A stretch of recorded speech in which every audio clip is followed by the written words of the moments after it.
Como de praxe, vamos abrir falando de guerra cultural, porque tivemos algumas coisas aí nesses dias, né?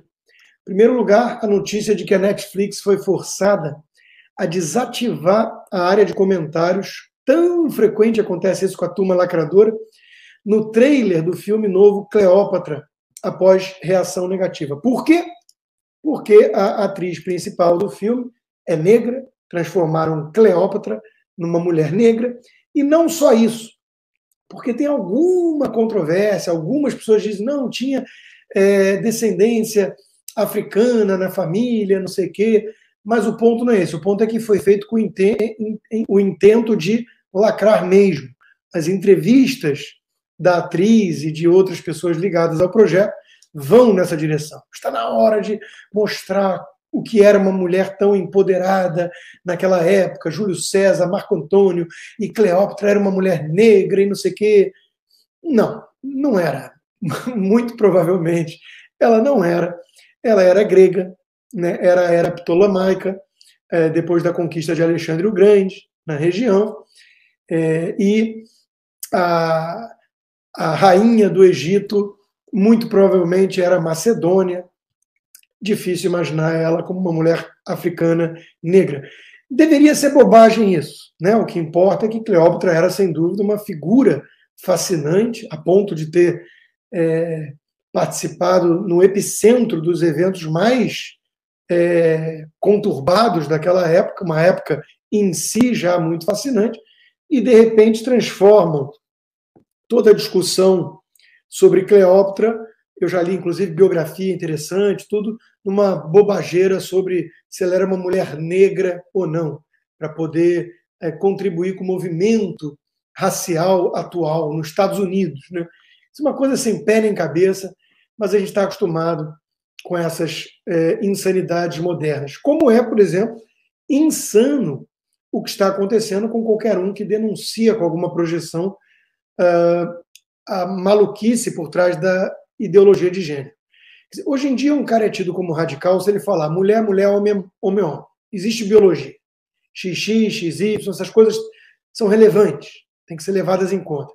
Um cara que diz isso com habilidade e com projeção, ele vira um alvo de todo ódio permitido, porque é o ódio do bem, dessa turma que é um dos movimentos mais radicais e violentos, agressivos, que temos notícia, que é essa turma trans, né? E um dos principais alvos é, obviamente, Matt Walsh. Matt Walsh é um cara com toques de sarcasmo, ironia, fala com aquela voz dele de locutor de rádio, muito sério, é um cristão, um crente fervoroso e tem argumentos. E fez um documentário, O que é uma mulher, que gerou um rebuliço, porque ninguém conseguiu responder a pergunta que parece tão simples.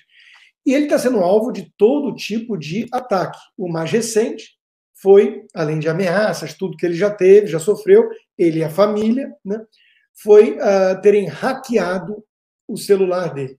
O jornalista que hackeou, já descobriram quem era, já foi banido do Twitter, porque o Twitter hoje em dia está sob nova direção, vamos falar disso. Se fosse o comando antigo do Barba de Bode, do Jack Dorsey, provavelmente o cara teria recebido um troféu. E aqui é que vem a questão relevante para a gente, né?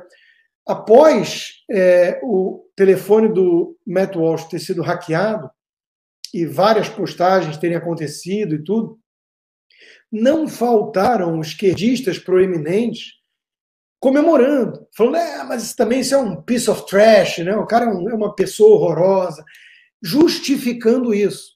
E é aqui que divide a linha direita e esquerda, né?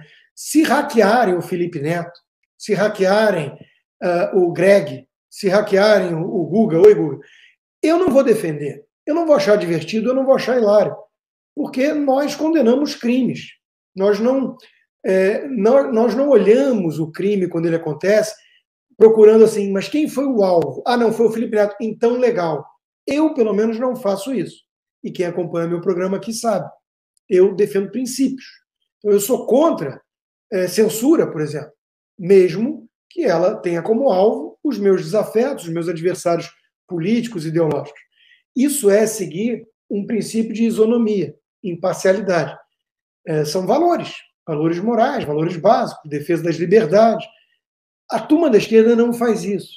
Eles, dependendo de vazamento contra quem, eles aplaudem ou condenam. Dependendo de quem sofreu hackeamento, eles vão lá e aplaudem ou não. Então, isso mostra um abismo intransponível já entre a turma que segue os seus interesses apenas, sem nenhum princípio, e quem segue princípios e valores, independentemente de quem seja beneficiado ou não naquele determinado momento.